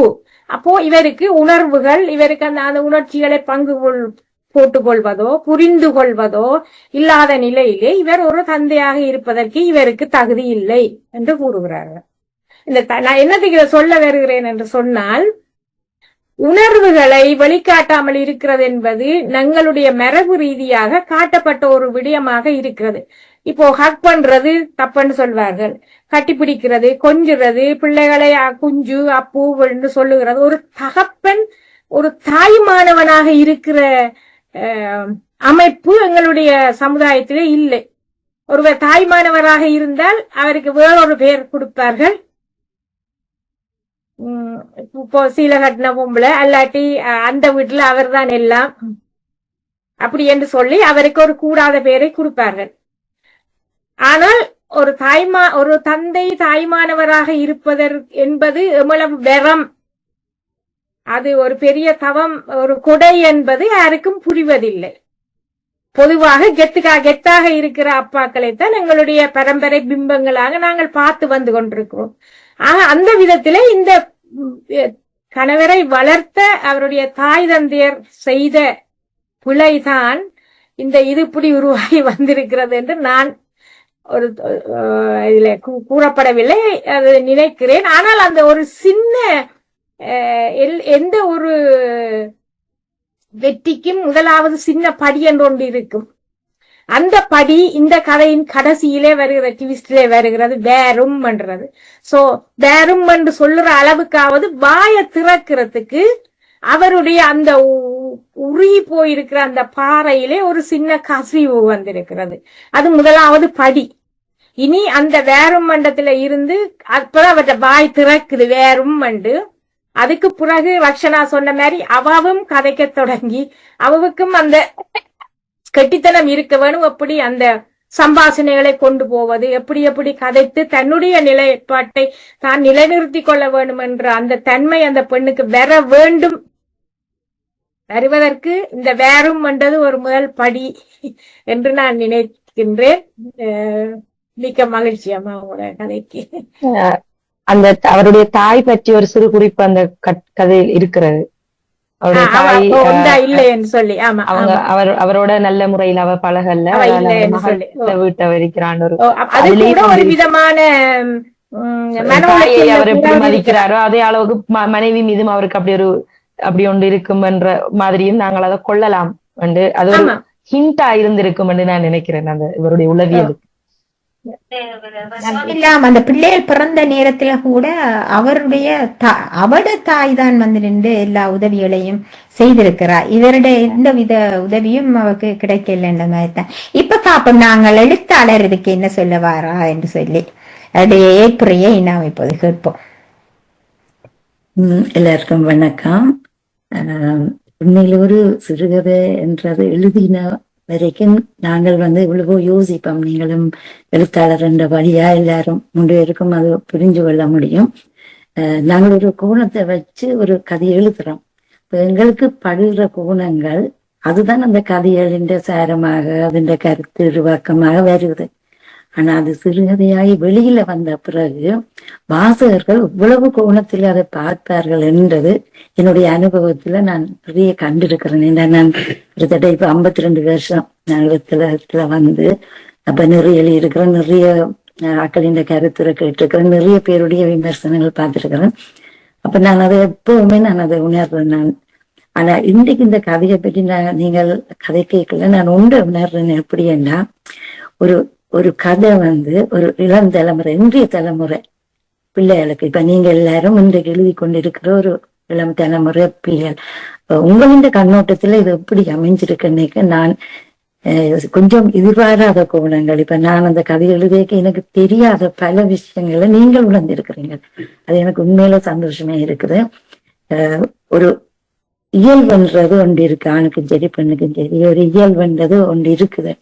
எவ்வளவுதான் படிச்சாலும் பட்டம் எடுத்தாலும் படிப்பு வந்து தைரியத்தை கொடுக்கறது கணக்க பெண்களுக்கு நாங்க பார்த்திருக்கிறோம். ஆனா அதே நேரம் இப்படியான மென்மையான பெண்களையும் படிச்ச பெண்கள் இருக்கிறார்கள். இப்ப படிக்காத பெண்கள் துணிச்சலாக இருக்கிற பெண்களையும் நாங்க பாக்குறோம். படிப்பு இல்லை, அறிவு இல்லை, சரியான ஏழ்மை குடும்பத்துல இருப்பினால் உதவி இல்லை, ஆனாலும் தைரியத்தோட குடும்பத்தை நடத்தி வழி நடத்தி இன்றைக்கு நல்ல நிலையை கொண்டு வந்த பொம்பளைகளும் இருக்கணும். அதே நேரம் படிச்சுட்டு அந்த ஒரு இயல்பான குணங்கள் ஒன்று இருக்கும். இப்ப இந்த பாத்திரம் அப்படி இப்ப அவ வந்து இப்படி அந்த ஓடுகிற நதியோட ஓடுகிற ஒரு தன்மையோடைய அவ வளர்ந்துட்டா. அப்ப அவவுக்கு என்னென்னால் அவர் சரி அவ இருந்த வரைக்கும் அவ அதை அனுசரிச்சுதான் இருந்தவா. அப்ப கொஞ்சம் கொஞ்சமா தான் அவக்கு அந்த முரண்பாடுகள் வருகுது, அதை கூட மனதுக்குள்ள வச்சு கொண்டுதான் இருந்தவா. அப்புறம் ஒரு கட்டத்துல வரத்தான் அவக்கு அந்த ஒரு வேற அந்த அதை கொடுக்க கைதை வழக்கப்படுத்தி கொண்டுவாளோ தான் கோப்பி போல அப்ப அடுத்த எதிர்பார்ப்பாளோ ஒன்று அவர் நினைச்சதான் அவளுக்கு அந்த ஒரு மனதை சரியான நோக வச்ச ஒரு சம்பவமாக எத்தனையோ விஷயம் நடந்திருக்கலாம். அதுக்காக அவள் போறாள். அது வந்து அவளின் இயல்பில் அவள் எடுக்கிற தீர்மானம். இப்ப அவள் யோசிக்கிறாள் என்னென்னால், இப்ப நீங்கள் சொன்ன மாதிரி இவர் வந்து கௌசி சொன்னது இந்த கருத்து அவ போறான்னு சொல்லி போட்டும் இருந்து இருக்கலாம் என்று. ஆனால் அவருக்கும் ஒரு ஈகோ இருக்குன்னா அவ தான் போய் அவ கூப்பிடவா போயிட்டாள். சரி அவர் அப்படியேதான் நினைச்சேன்னு வச்சாலும் போனவள் வருவாள் தானே என்றால் இப்ப அவ்வளவு நாளும் வரையில் என்றால் அவர் அதை கேட்டு இருக்க வேணும். இப்ப அவர் கேட்க அவருக்கு என்றால் இவளா போனவள் அவளா வரட்டுக்கும் அந்த ஈகோ அவருக்கு இருந்திருக்குது. அப்ப அவர் அதை கேட்க முடியாம இருந்தவர். ஆனால் அவளின் பிரிவுன்றத அவரு கொஞ்சம் கொஞ்சமா அவரு நீங்க சொன்ன மாதிரி அவர் சமைக்கணும், அது செய்யணும், செய்யணும், செய்ய செய்ய ஒரு அவளின் தேவை இப்ப ஒரு கட்டத்தில் அவர் நினைக்கலாம், இப்ப அவரோட தேவை இல்லாமல் வாழ்றது கஷ்டம் என்ற ஒரு தன்மைக்கு அவர் வந்திருந்தபடியாத்தான் அவள் வேறும் என்று சொல்றார். அது இப்ப ரட்சனாவும் சரி கலாநிதியும் முதல் அதை சொன்னவர்கள் என்னென்றால், இந்த கதையின் முடிவிலிருந்து ஒரு தொடக்கம் தொடங்கலாம்.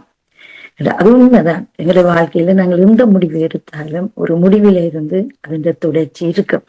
அதன் பிறகு கதை இன்னும் உரையாடல் வெளியே திறந்து வைக்கும். இப்ப நாங்கள் வாசிச்ச வரைக்கும் ஒரு கதை என்றால் அதுக்கு அங்கால நாங்கள் சிந்திக்கிறது வாசகர்கள் என்ற மனம். இப்ப நாங்கள் இந்த கதைக்கு அங்கால இப்ப அப்படி சிந்திக்க வைக்கிற கதைகள், உண்மையில சிந்திக்க வைக்கிற கதைகளும் எங்களோட சமுதாயத்துக்கு தேவை. ஏனென்றால் இந்த மனிதர்கள் எங்களுக்குள்ளதான் இருக்கணும். அந்த ஆணோ பெண்ணோ 2 பேருமே எங்களுக்குள்ளான் இருக்கணும். அப்ப இப்படியான மனிதர்களை நாங்க பார்த்து கொண்டுதான் இருக்கிறோம். அப்படியான மனிதர்களுக்கு அடுத்த கட்ட வாழ்க்கை எப்படி அமையும் என்றதை அவர்கள் தான் தீர்மானிக்க வேண்டும். இவ வந்துட்டா சரி, இப்ப அதுக்கு நான் கதை முடிஞ்சது. ஆனால் அந்த முடியாத தொடருங்கிற மனசுக்குள்ள அது ஒரு கருத்தையோ ஒரு உரையாடலையோ தொடக்கி வைக்கும். சரி, இன்னும் நடக்கும், இவர் வாரும்னா இப்ப இவ போய் என்ன கதைப்பா, அப்ப அவ அதை புத்திசாலித்தனமா தன் வாழ்க்கை கொண்டு போவா என்று எங்களை நினைக்க வைக்கும், வாசிக்கிறவர்களை நினைக்க வைக்கும். அப்ப அதனால இந்த பாத்திரங்களை தாங்கள் கண்ட மனிதர்களோட பிரித்து பார்க்க இருக்கும். அந்த வகையில உண்மையில நீங்க சொன்ன கருத்துக்கள் எல்லாம் ஒரு நல்ல ஒரு ஆரோக்கியமான ஒரு உரையாடலாக கருத்துருவாக நான் பாக்குறேன். உண்மையில சந்தோஷமே இருக்குது. எந்த ஒரு கதைக்கும் பின் விளைவு பக்க விளைவு எல்லாமே இருக்கும். அது வாசகர்களால சொல்லப்படையக்குள்ள கதாசிரியர்களுக்கும் அது ஒரு புரிதலை தரும். ஏனென்றால் நாங்கள் தெரியாத கோணங்களையும் வாசகர்கள் சொல்லிக்க, அட இந்த கதைக்கு இப்படியும் இருக்குத்தானே என்று நாங்கள் அதை யோசிக்க வைக்கும். அப்ப நாங்கள் இனிமேலும் நாங்கள் இன்னொரு பாத்திரம் எழுதிக்க நாங்கள் இதை எங்களோட கவனத்துல கொள்ளுவோம். அந்த வகையில நீங்க சொன்ன கருத்துக்களுக்கு எல்லாம் நன்றியுமா. உண்மையில நல்ல ஒரு சந்தோஷமான ஒரு நிகழ்வா எனக்கு இருக்குது. உண்மையில இந்த கதையை கணக்கு பேர் சொல்லிக்க சொன்னவியல் இந்த கடைசி முடிவில இருந்தாங்க என்ன நடக்கும் என்று நாங்க யோசிச்சாங்கள் என்று எனக்கு அந்த வரி நீங்க சொல்லிக்க அதை தன்னை கேட்க உண்மையில சந்தோஷமே இருக்குது. இப்படித்தான் ஒரு கதைகளும் எங்களுக்கும் ஒரு படிப்பினை தரும். இந்த கதைகளை நாங்கள் இப்ப அப்படியா இப்படியான்னு சொல்லிக்கல. அந்த குழந்தைகள் என்ற கதை விஷயம் நீங்க சொன்னீங்க, அது ஒரு முக்கியமான விஷயம் தான். அதை நான் யோசிக்கல.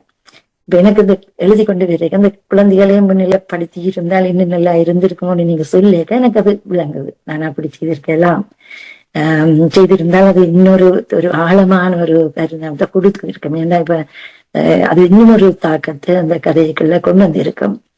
நான் அதை யோசிக்கல. நன்றி நன்றி நன்றி நன்றி மிக்க நன்றி. என்னன்னு சொன்னால் உலகத்துல இருக்கிற எல்லா தம்பதிமாரை எடுத்துக்கொண்டு சொன்னாலும் அவர்கள் ஏதோ ஒரு விதமாக சண்டை போட்டுட்டு பிறகு திருப்பி ஏதோ ஒரு விதத்துல அந்த ரயில் பெட்டி சேர்ற மாதிரி ஏதோ ஒரு இடத்துல சேர்றதைத்தான் அவர்கள் எதிர்பார்க்கிறார்கள். அது ஆணாகவும் இருக்கலாம் பெண்ணாகவும் இருக்கலாம். அந்த ஒரு சின்ன ஹக், ஒரு சின்ன ஹாய், வேறும் அந்த இது அந்த வேறும் ஒரு ஸ்மைல் அல்லாட்டி ஒரு இந்த நான் இதுல சொன்ன மாதிரி கோமதி தண்ணி கொண்டு வா, அல்லாட்டி ஏதாவது ஒரு சண்டையை பார்த்தால் நம்ம பாட்டா பூட்டி மாற்றாக அப்பா அம்மா வேண்ட சண்டையில கூட பார்த்தோம்னு சொன்னால் ஏதோ ஒரு விதத்துல அந்த வந்து ஒரு சின்ன இதுக்குள்ள திருப்பி சேர்றார்கள். அது நல்ல பியூட்டியா இருந்தது. எனக்கு உங்களோட கதையை வாசிக்கல எனக்கு அந்த கனபேர் போச்சினம் வேறும் பண்றதுக்குள்ளேயே ஒரு விதமான ஒரு நிறைஞ்சு போன ஒரு ஹக் கொண்டு அல்லாட்டி அது அந்த நிறைவுக்காகத்தான் எல்லாரும் ஏங்கி தவிக்கிறார்கள். நாங்களே பார்த்திருப்போம், எல்லாரும் சண்டை பிடிப்பார்கள், நாங்கள் சண்டை பிடிப்போம், எங்களுடைய அப்பா அம்மா சண்டை பிடித்திருப்பார்கள். ஆனா மீண்டும் சேருகிற அந்த தருணம் தான் அதுதான் உலகத்தை இயக்கி கொண்டு இருக்கிறது. அது ஏதோ ஒரு விதமான ஒரு அன்கண்டிஷனலான அதத்தான் கலாக்கா சங்ககாலத்துல ஊடல்ன்றது. ஊடல் அந்த உடலா இருந்தாலும் அதை திருப்பி சேர்க்கிறதுதான் அவருடைய உணர்வுகள் அங்கே எழுதப்படவில்லை. ஆனால் அவருக்குள்ளே அந்த மன உளைச்சல் இருந்திருக்கும், அது காட்டப்படவில்லை. இதுதான் சொல்றது ஊடலின் பின்வரும் கூடல் அது இல்ல. மற்றது நான் இந்த கதை எழுதுற காலகட்டம் ஒன்று பாக்குற நேரத்துல இந்த காலகட்டத்தை நாங்கள் அந்த முற்காலத்துல இதுக்கு ஒரு 10 வருஷத்துக்கு முதல் வச்சுக்கொள்ளுமே ஒரு அளவுக்கு இந்த அளவு 100% குடும்பத்துல இருக்குதுன்னு சொன்னா, ஆனால் இப்பவும் இருக்குதுதான். இதே போல குடும்பங்கள் எத்தனையோ இருக்குது. ஆனா இந்த அளவு வேர்ஸ்டா இல்ல. இப்ப இந்த அளவு வேஸ்டா இல்ல. இப்பத்தைய காலகட்டத்துல இளைய தலைமுறை நினைப்பது வாழ்க்கை என்றது ஒரு முறைதான், அதை வாழ வேணும் என்றதுதான்.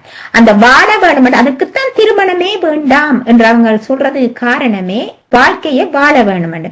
அந்த திருமணத்துக்கு என்று ஒரு ஆணை ஒரு பெண் தெரிவு செய்தாலோ ஒரு பெண்ணை ஆண் தெரிவு செய்தாலோ அந்த வாழ்க்கை ரெண்டு பேரும் இணைந்த ஒரு வாழ்க்கையாக, மகிழ்ச்சியை கொடுக்கிற ஒரு வாழ்க்கையாக, அந்த மகிழ்ச்சியோடுதான் நாங்கள் குழந்தையை பெறுவோம், அந்த குழந்தையோடுதான், அந்த குழந்தை தான் எதிர்காலத்துக்குரிய குழந்தையாக அது வரும் என்று ஒரு போல்டா சிந்திக்கிற ஒரு சமுதாயம் இப்ப இருக்குது, அவங்க நினைக்கிறார்கள். ஆனால் நாங்கள் என்ன நினைக்கிறோம்? விட்டு கொடுத்து போக வேணும், பொறுத்து கொண்டு போக வேண்டும், பொறுமை வேண்டும், இப்படியான நிறைய விஷயங்களை நினைக்கிறோம். ஆனால் இந்த சமுதாயத்துல ரெண்டையும் நாங்க பாக்குறோம். எதுக்கும் ஒரு அளவு இருக்குது. இந்த அளவுக்கு ஒரு பொறுத்து போக வேண்டிய அவசியமும் இல்லை. நாங்கள் அதே நேரத்துல ஏனென்று சொன்னால் வசதி வாய்ப்புகள், தனியே வாழ்றதுக்குரிய வழிமுறைகள், எல்லா விதமான உதவி வாய்ப்புகள் தனியே வாழ்ற ஒருவருக்கு எல்லாமே இப்போது கிடைக்குது. அதனாலே இப்ப இந்த அளவுக்கு மோசமா இருக்க வேணுமென்றது. ஏன்னா எல்லாம் ஒரு மனிதன் என்றுதான் எடுக்கணும். ஆணோ பெண்ணோ மனித பிறப்பு. அதுல ஆண் வேறு பெண் வேறு என்று பிரிச்சு பார்த்து பெண் தாங்கி போகணும், வீட்டு வேலையை பெண்ணே செய்ய வேணும், அப்படி என்ற நிலைமை இருக்கக்கூடாது. அது என்றதுதான் என்னுடைய. எனக்கு ஒரு சின்ன கருத்து இருக்கிறது. அதாவது இப்ப நீங்க சொன்னீங்க தானே, இப்ப இப்படி ஒருத்தர் தான் விட்டு கொடுத்து போகணும் என்று சொல்றது. இப்ப இது ஒரு எங்களுடைய ஒரு ஸ்பெக்ட்ரம், நாங்க சொல்ற மாதிரி ஸ்பெக்ட்ரம். இப்ப இதுல பெண் மட்டுமே விட்டு கொடுத்து போறங்கிறது இந்த தொங்கல்ன்னு சொன்னா, தனியே வாழ்றதுங்கிறது அந்த தொங்கல். அதாவது இப்ப நாங்க இது திருமணமே வேணாம் என்று சொல்ற பிள்ளைகளும் இருக்குதானே. இப்ப அவங்க என்ன சொல்றாங்கன்னு சொன்னா, எங்களுக்கு அதாவது சரியான ஒரு ஆள் வந்ததுக்கு பிறகு நாங்க திருமணம் செய்து கொள்றோம், அதுக்கு பிறகு நாங்க பிள்ளைகள். ஆனா உண்மை என்னன்னு சொன்னா, அப்படி சரியான ஐடியல் மேன் என்ற ஒரு ஆள் இல்ல. அது ஒரு மாயை, அப்படி ஒன்று இல்ல. அதுக்காக காத்துக்கிட்டு இருக்கிறாங்க நிறைய பேர். அப்படியான ஒரு ஆள் வந்துட்டுதான் நினைச்சு திருமணம் செய்யறாங்க. ஆனா பிறகு அதுவும் அப்படித்தான் போகுது. ஆனா என்ன இதுல இருக்கிற விஷயத்தை எல்லாரும் உணர்ந்து கொள்ள வேண்டிய விஷயம் என்னன்னா, இங்க ஐடியல் மேன் என்று ஒருத்தரும் இல்ல, ஐடியல் உமன் என்றும் ஒருத்தருமே இல்லை. நாங்க எல்லாரும் மனிதர்கள், நாங்க விட்டு கொடுத்து போகணும், அது சரி. ஆனா ஒருத்தர் மட்டும் விட்டு கொடுத்து போ, நான் இழுத்து பிடிச்சிட்டு இருக்கிறேன் என்றதுதான் பிள்ளை. அவடம்தான் எங்களுடைய அந்த பேலன்ஸ் பிழைக்கிற இடம். நாங்க என்ன யோசிக்க மாட்டோம், விட்டு கொடுத்து நானே போகணும் என்று யோசிக்கிறதும் பிள்ளை, நானே விட்டு கொடுக்குறேன் நீ சந்தோஷமா இருந்துக்கோ என்று போறதும் பிள்ளை. அதைத்தான் நாங்க இந்த கதையூடாக எடுத்துக்கொள்ளணும்னு நான் நினைக்கிறேன். இந்த கதையிலே இன்னொரு சூழலை நாங்கள் பார்த்தோம் என்று சொன்னால், படித்த மேல்தட்டு வர்க்கத்தினுடைய 2 பிம்பங்கள்லாம் இந்த கணவனும் மனைவியும். அப்படி பார்க்கின்ற பொழுது இதையே நாங்கள் சாதாரண ஒரு கூலிக்கு போய் வர கணவன் மனைவியா இருந்தால், மனைவியும் கூலிக்கு வேலைக்கு போய் வருவா, கணவரும் போயிட்டு வருவார். பெண்ணுக்கு அந்த பொருளாதார சுதந்திரம், அது கொஞ்சம் காசாக இருந்தாலும் அவ சுதந்திரமானவா, இண்டிபெண்டன்டான பொம்பளை, அவ எதிர்த்து கதைப்பா. ஆனால் கொஞ்சம் காசு எடுத்து இருந்தாலும் அவக்கு அந்த தன்னம்பிக்கை இருக்கிறது, எதிர்த்து கதைக்கிற துணிவு இருக்கின்றது, போல்டா இருப்பாங்க. ஆனால் படித்த இனி இல்லையாண்டு கணக்க டிகிரி ஹோல்டர்ஸா இருக்கிற பெரிய இடத்து பொம்பளைகள் கூட பேங்க் பேலன்ஸ் எல்லாத்தையும் மென்சனிட்டியை கொடுத்துட்டு அவ்வளவு சம்பளம் வருகுதுன்னு தெரியாமலுக்கு அவர்கள் அந்த மேல்தட்டு கௌரவங்களை காப்பாற்றி கொண்டு இருக்கிறார்கள். ஆக மொத்தத்திலே படித்திருந்தா போலே பெண் விடுதலை வந்துடுறது என்பது அல்ல. அந்த பொருளாதார சுதந்திரம் என்பது அமைந்த சூழல்களை பொறுத்தது. ஒவ்வொரு குழுவுக்கும் ஒவ்வொரு வர்க்கங்களுக்கும் என்று ஒரு கலாச்சாரம் இருக்கிறது. இந்த மேல்தட்டு வர்க்கங்களுடைய கலாச்சாரம் இப்படியாக இருக்கிறது என்பதுதான் கவலைக்குரிய விட. என்னன்னு சொன்னா, இப்ப நாட்டார் இலக்கியங்கள்ல பெண்களுடைய உள்ளங்கள்ல ஏற்பட்டுகின்ற அந்த உணர்வுகள் வெளிப்பட்டது போல செவ்விலக்கியங்களை வெளிப்பட்டிருக்கிறாங்க. அப்ப நாட்டார் இலக்கியங்களை படைத்த பெண்கள் எத்தனை பேர் அவங்க தன்னிறைவு கொண்டாக்களா, தற்சார்புடையவர்களா இருந்திருக்கிறாங்க. அவங்க கல்வி கற்கல்ல, ஆனா அவர்கள் குடும்ப பெண்களாக இருந்திருக்கிறாங்க. ஆனா வீரியமான கருத்துக்களை அவங்க சுதந்திரமா சொல்லியிருக்காங்க, எதை பத்தியுமே கவலைப்படல. அப்ப யார் போல்டுங்கிறது கூட இப்ப ஒரு பெரிய ஒரு கேள்விக்குறியாக போகுது. படித்த பெண்களா, இல்ல நாங்க திருமணம் முடிக்க மாட்டோம்னு சொல்றவங்களா, இல்ல முற்போக்கா பேசுறவங்களா, இல்ல சாதாரணமான கிராமப்புறங்கள்ல தற்சார்பு பெண் உடையவர்களாக இருந்த பெண்களா, இதுல யாரு போல்டு என்று கேட்கறது இன்னொரு பெரிய ஒரு விவாதமா வரப்போகுது. நன்றி. மிக சிறப்பாக இன்றைய கதையாடல் முடிவடைந்திருக்கின்றது. சின்னாசி கிழவனின் செங்காரி பசு என்ற நூல் சிறந்த பல சிறுகதைகளை எங்களுக்கு தரும் வாசிப்பதற்கு என்றதுக்கு நிச்சயமாக இந்த ஒரு கதை எடுத்துக்காட்டாக அமைந்திருக்கின்றது.